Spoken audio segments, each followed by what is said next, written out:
Don't miss any of the action at Oceanside, Chula Vista, Torrey Pines, and many more San Diego schools. Download the free UT Preps app on Google Play or the Apple App Store.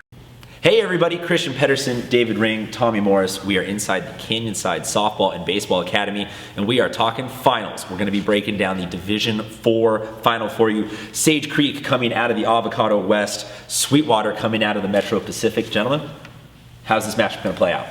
Honors all yours. All right, I will talk about Sweetwater. I think those are my guys.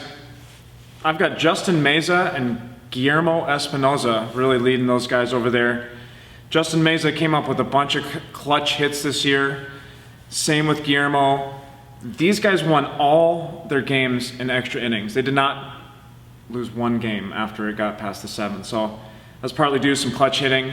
And I would say that will really fare well for them in the playoffs when you look at all these walk-offs that have happened. I mean, there's been a bunch of games going to extra innings, a bunch of 2-1 walk-off victories for teams. So I'm going to take Sweetwater in a really close, tight game. Speaking of close, tight games, Sweetwater also played Eastlake really close. Only ended up losing to them 4-2. So only 13 losses on the year for Sweetwater, and kind of a maybe a little bit of an unknown countywide. But they've obviously played some tough, tight games.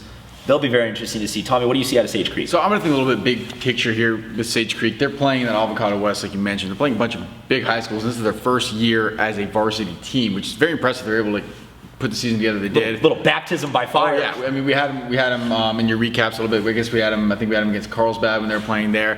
We had them in the last playoff game that they won. So this is a team that has played some really good teams. I'm not saying not to knock Sweetwater or anything like that, but the schedule they had to go through to get to the playoffs, a little bit tougher than what Sweetwater had to go through. So I think they're ready for this. I think when you play these big schools like they were all year, you can't make any mistakes because there's no bad players in the field. There's really no one. You're not hiding any players. But when you play some smaller schools, maybe there are some guys that are some weak links that you can take advantage of.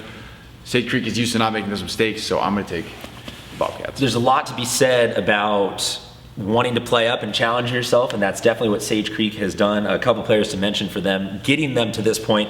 Harrison Humberstone on the mound, multiple game ball award winner during the regular season.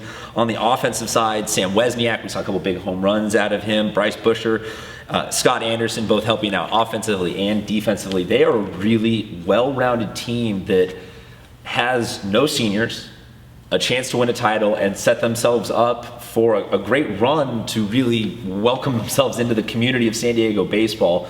But Sweetwater is the one standing in the way of that. Tommy, you look like you had something. Yeah, and they have no seniors because they literally don't have any seniors. Exactly. So it's pretty impressive. That wasn't like code talk for anything. That wasn't the coaches cut all the seniors. No. That was they literally don't. There are none that attend that school. No. Sweetwater is standing in their way. It should be a great game, guys. Thank you very much, and we will see you all at the game.